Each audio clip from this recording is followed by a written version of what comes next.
Pernah nggak sih mata kanan atas kamu tiba-tiba berkedut tanpa sebab? Lalu muncul rasa penasaran. Katanya itu tanda akan dapat kabar baik. Tapi benarkah demikian menurut Islam? Ataukah itu cuma kebetulan atau bahkan mitos yang turun-temurun? Assalamualaikum warahmatullahi wabarakatuh. Sahabat beriman yang dirahmati Allah, hari ini kita akan membahas hal kecil yang sering dianggap sepele, tapi sering bikin penasaran. Kedutan mata kanan atas. Apakah benar itu tanda kabar baik, atau justru hanya sinyal tubuh yang ingin kita pahami lebih dalam? Mari kita renungkan bersama dengan cahaya ilmu dan panduan iman. Pertama, kita perlu tahu bahwa dalam Islam tidak ada dalil yang secara langsung menjelaskan bahwa kedutan pada bagian tubuh, termasuk mata, merupakan pertanda sesuatu yang akan terjadi.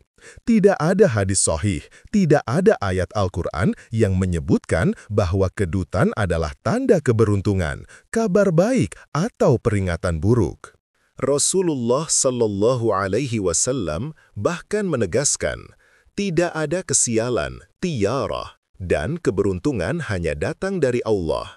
Hadis Bukhari dan Muslim. Artinya, segala hal yang terjadi pada tubuh kita bukan ramalan atau firasat masa depan, tapi bagian dari kehendak Allah untuk menguji, mengingatkan, atau sekedar mekanisme alami tubuh manusia.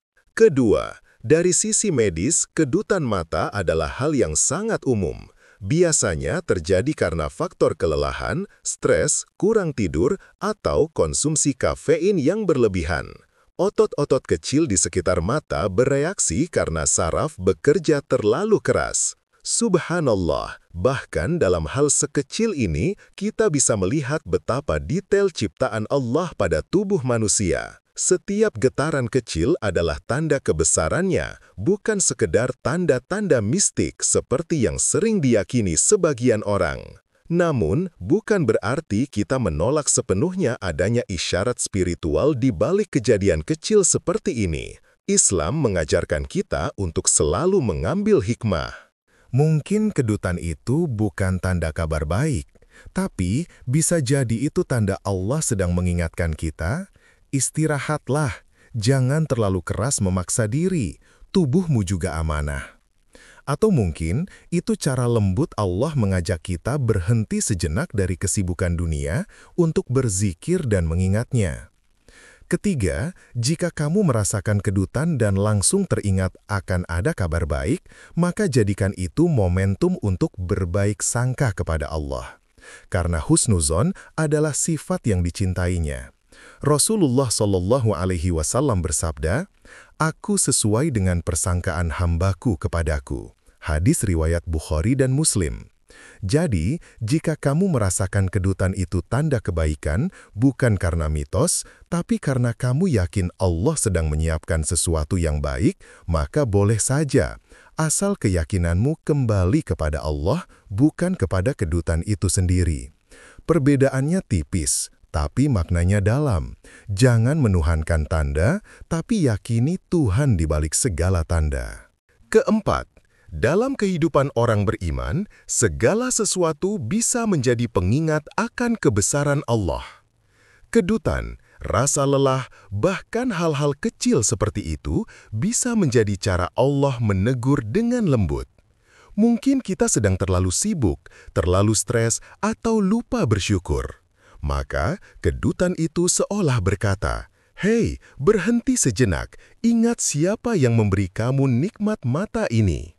Coba renungkan, tanpa mata yang sehat, kita tak akan bisa membaca ayat-ayat Allah, melihat orang yang kita cintai, atau menikmati keindahan ciptaannya. Kelima, Islam tidak mengajarkan kita untuk percaya pada mitos, tapi juga tidak melarang kita untuk merenungkan makna setiap kejadian. Bedanya, orang beriman menafsirkan dengan iman, bukan dengan tahayul. Maka ketika mata kanan atasmu berkedut, jangan buru-buru menebak, wah, pasti akan dapat kabar baik. Lebih baik katakan, "Ya Allah, Jadikan ini pengingat untukku agar selalu berbaik sangka kepadamu, dan jadikan setiap hal yang terjadi padaku sebagai jalan menuju ridhamu. Itulah cara berpikir seorang mukmin, tenang, bijak, dan penuh rasa syukur. Keenam, mari kita lihat bagaimana Rasulullah Shallallahu Alaihi Wasallam mengajarkan kita menghadapi hal-hal seperti ini. Ketika beliau ditanya tentang tanda-tanda tertentu yang dipercaya masyarakat, beliau tidak menertawakan atau memarahi, tapi mengarahkan dengan lembut. Beliau bersabda, "Sebaik-baik firasat adalah firasat yang mendorong kepada kebaikan." Hadis riwayat Ahmad. Artinya, jika kedutan membuat kita lebih semangat berdoa, lebih banyak berzikir, lebih bersyukur, maka itu baik. Tapi kalau membuat kita takut, was-was, atau percaya pada mitos tanpa dasar, maka itu harus kita tinggalkan. Ketujuh, yuk kita ubah cara pandang. Setiap kali mata kanan atas berkedut, jangan lagi berpikir soal kabar baik atau buruk. Tapi, anggaplah itu panggilan halus dari Allah untuk memperbaiki diri. Mungkin kamu kurang istirahat atau terlalu fokus pada dunia. Ambil wudhu, sholat 2 rakaat, atau duduk sejenak membaca istighfar. Biar tubuh dan hati sama-sama tenang. Karena sejatinya bukan kedutan yang membawa kabar, tapi ketenangan hati yang mendengar pesan dari Allah. Sahabat beriman, jika video ini bermanfaat, jangan lupa tekan like dan tulis di kolom komentar pengalamanmu tentang hal-hal kecil yang mengingatkanmu pada Allah. Insya Allah, dari sana kita bisa saling belajar dan saling menguatkan dalam iman. Dan jangan lupa juga untuk subscribe, agar kamu nggak ketinggalan pembahasan Islami penuh makna seperti ini setiap pekan. Semoga Allah menjadikan setiap kedutan, setiap lelah, dan setiap kejadian kecil dalam hidup kita sebagai jalan menuju kebaikan dan ketenangan hati. Ya Allah, jadikan kami hamba yang selalu berbaik sangka, bersyukur dalam hal kecil, dan tidak mudah terjebak dalam mitos dunia. Wassalamualaikum warahmatullahi wabarakatuh.